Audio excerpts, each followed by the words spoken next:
जी, नमस्कार नमस्कार। सर। जी, नमस्ते सर। और इस बहुत ही खूबसूरत कार्यक्रम को डिज़ाइन करने और इसमें हम लोगों को मौका देने के लिए आपको, गालिब सर को और इस कार्यक्रम की जितनी सोच के साथ जितने लोग शामिल हैं, सबको बहुत-बहुत धन्यवाद और मेरी तरफ से नमस्कार है। सभी ने अपने-अपने अनुभव शेयर किए, मैं भी बताना चाहूँगी। ये एक अच्छी बात है या बुरी मुझे नहीं पता, लेकिन मैं कभी शिक्षक नहीं बनना चाहती थी। मेरी कभी इच्छा नहीं थी कि मैं इस क्षेत्र में जाऊँ। मैं हमेशा सिविल सेवा की तैयारी में लगी रहती थी और एक संजोग था कि मुझे बिहार में रहने का मौका भी कभी नहीं मिला।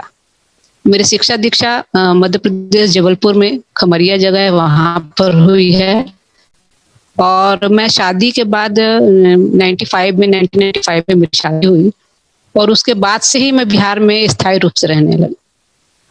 चूँकि यहाँ के ना तो भौगोलिक स्थिति और ना तो भाषा के बारे में मुझे बहुत जानकारी नहीं थी। भोजपुरी तो मुझे अच्छे से आती ही नहीं थी, समझ लेती थी लेकिन बोलने में काफ़ी कठिनाई होती थी।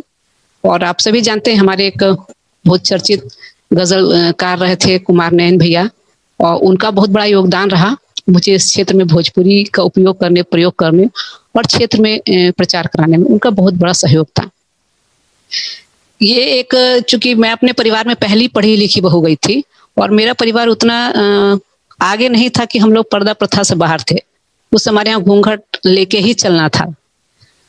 उस स्थिति में मैं भी उसी तरह थी लेकिन हस्बैंड का सपोर्ट था, परिवार का कुछ सपोर्ट था।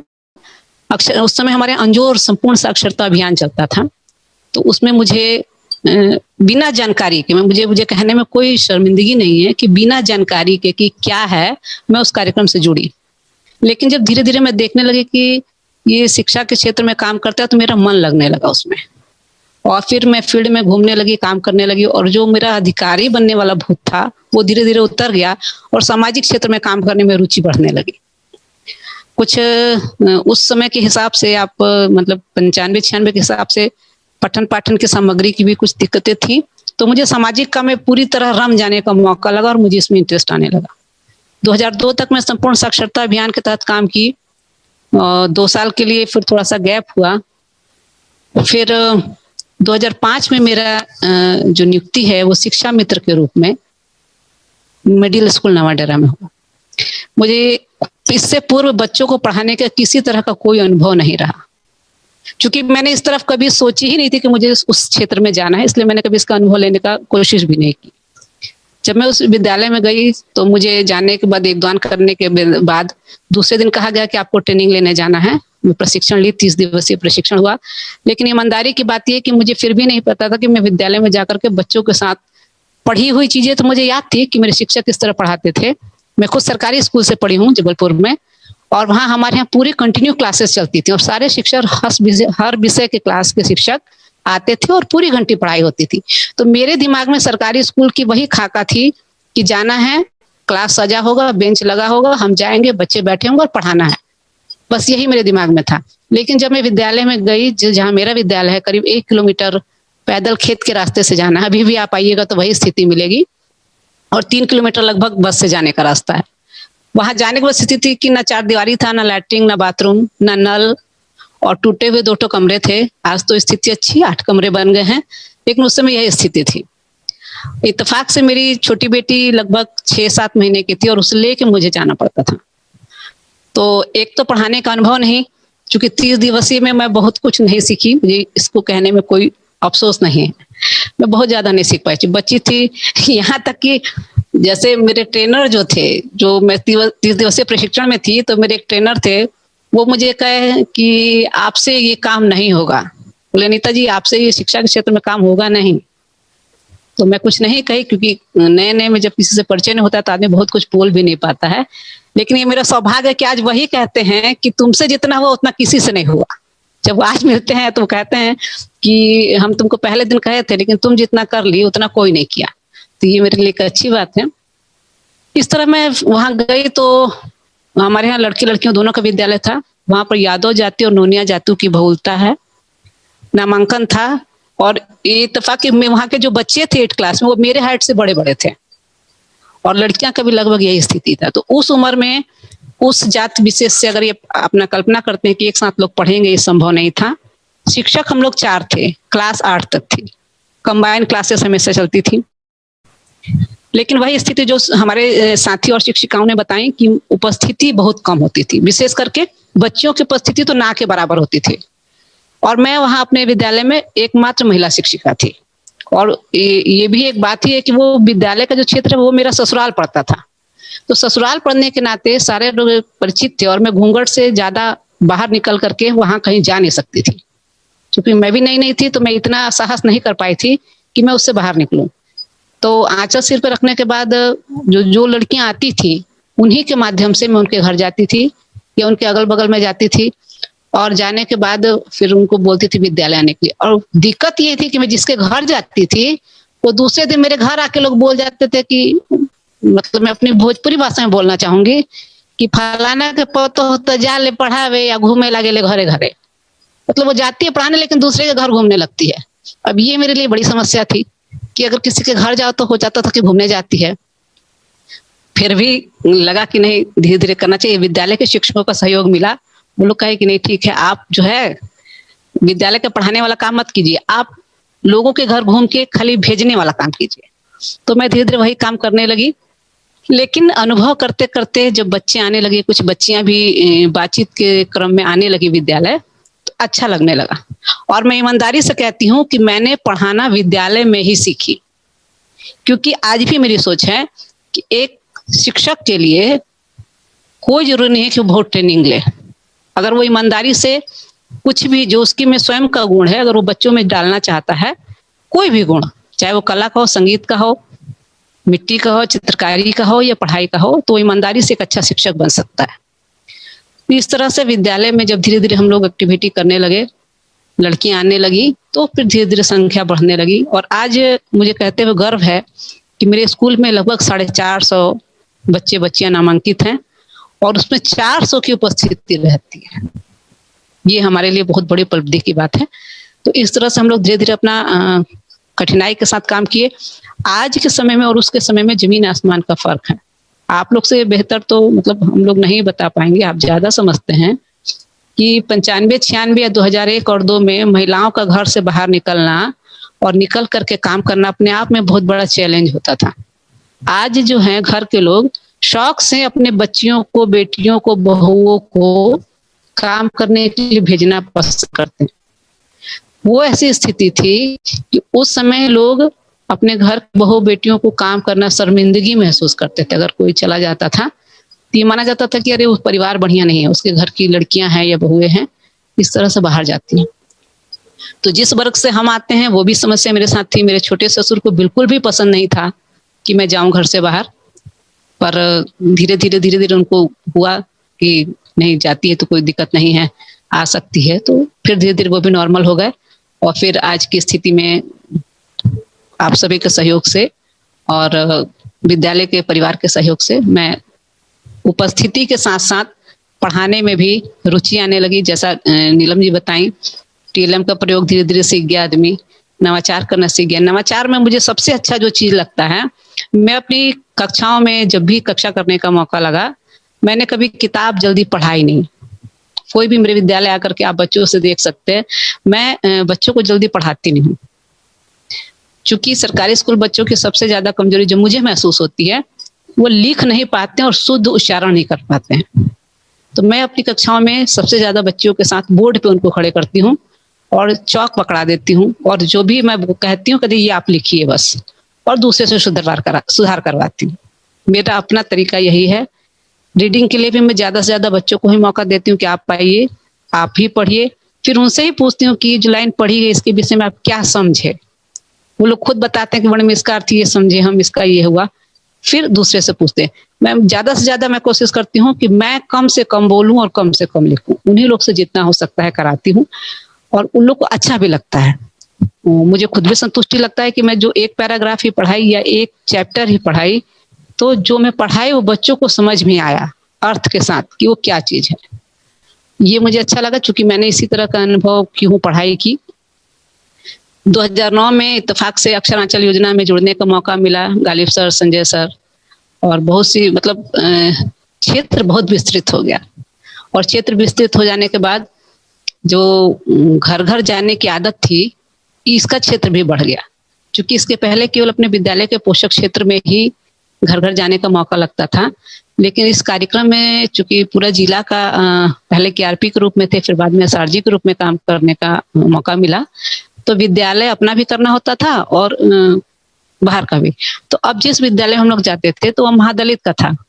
महादलित का सबसे बड़ी समस्या ये थी कि वो लोग बच्चे को, जैसे कोई रोपनी चला गया या कोई मजदूरी चला गया, तो वो अपना सारा काम जो है एक छोटे छोटे बच्चों को घर का काम छोड़ के चले जाते। एक 10 साल 12 साल की बच्ची को भी पूरा घर छोड़ के लोग निकल जाते हैं कि ये आप अपना घर देख लेंगे, और वो ईमानदारी से वो गार्जियन कहते हैं कि हम लोग बाहर जा रहे हैं तो घर कौन देखेगा।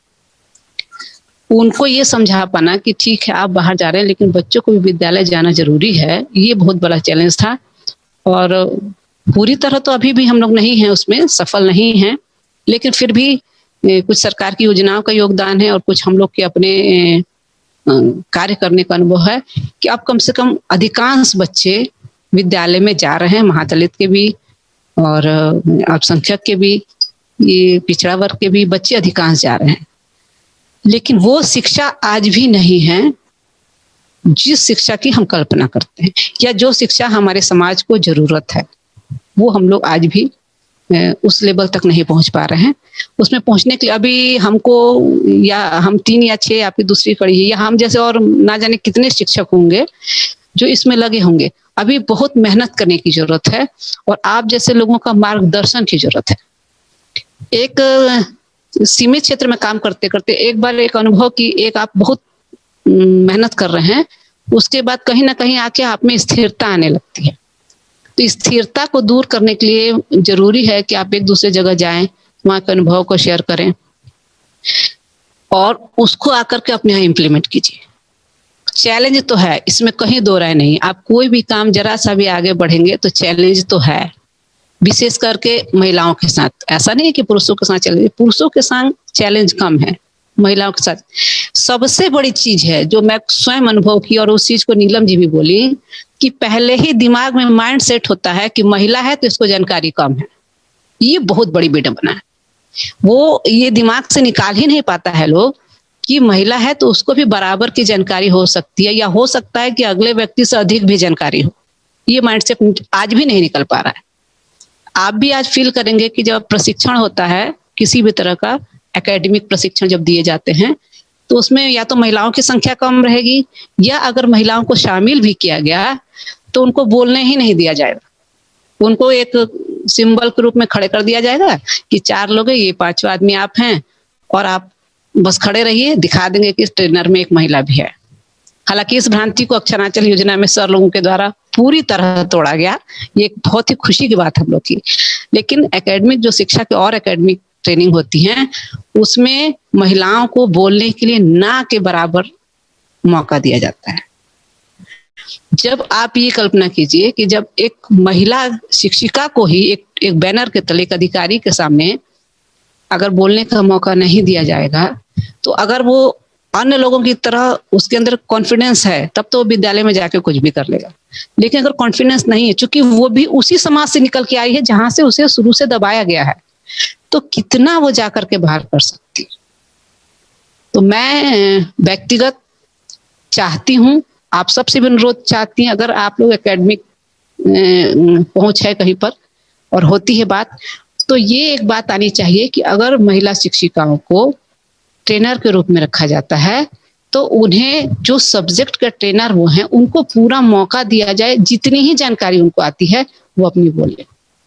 आज अगर हम लोग इतना खुल के बोल सकते हैं तो मुझे इसे बोलने में जरा भी अफसोस नहीं है या झिझक नहीं है कि इसमें गालिब सर, संजय सर या निदेशालय, इसका बहुत बड़ा योगदान रहा है कि हम लोग ने ईमानदारी के साथ अपनी बातों को रखना सीखे, या टूटी फूटी भाषा में है जो एक सजावट के रूप में लिखना सीखे।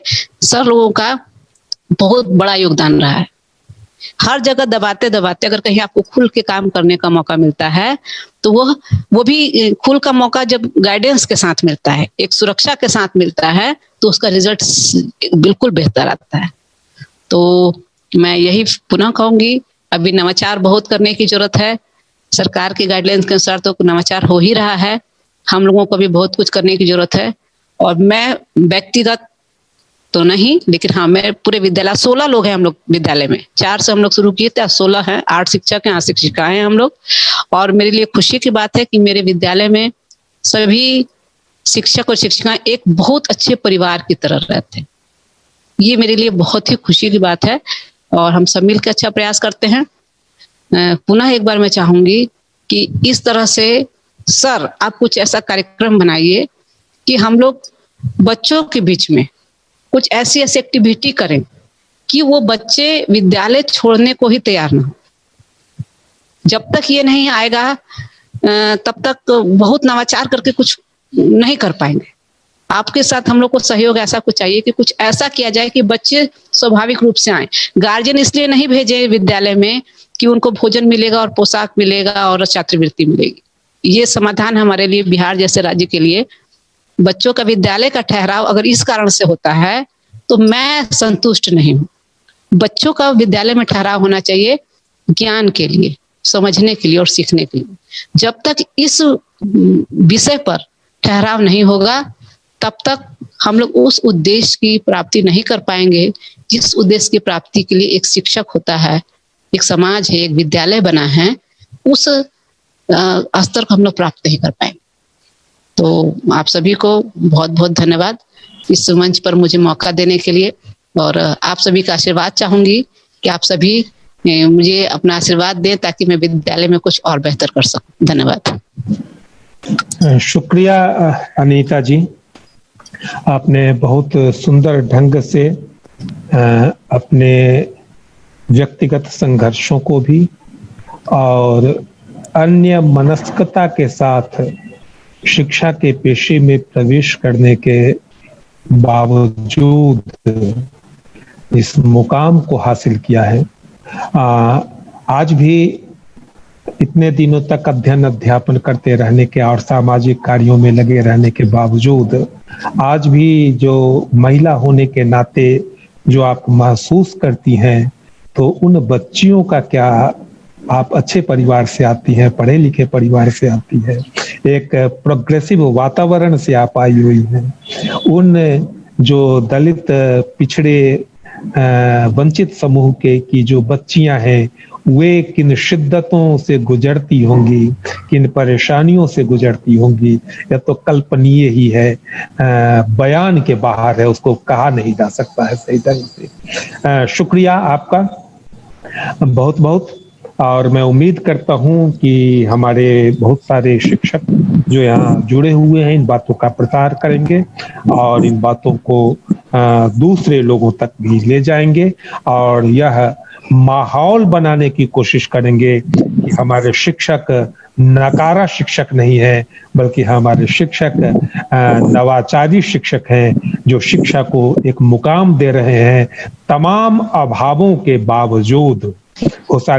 बहुत सारी सुविधाएं नहीं है हमारे विद्यालयों में, बहुत सारा परिवेश नहीं है शैक्षिक हमारे विद्यालयों में, इसके बावजूद सारे अभावों से जूझते हुए वे शिक्षा की पताका को, शिक्षा की मशाल को लेकर के लगातार आगे बढ़ती जा रही है। शुक्रिया आप सारे साथियों को अपने अपने अनुभवों को सुनाने के लिए। और अब हमारे साथ बिहार के कई जाने माने लोग इस कार्यक्रम के साथ जुड़े हुए हैं।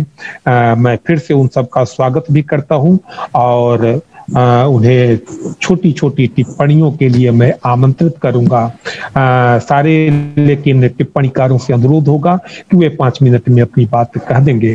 तो हमारे साथ सबसे पहले मैं शुरू करता हूं, आरटी फोरम के हमारे कार्यकारी संयोजक मित्र रंजन जी हमारे साथ जुड़े हुए हैं, वहां से इन टिप्पणियों की यात्रा शुरू करता हूं। मित्र रंजन जी।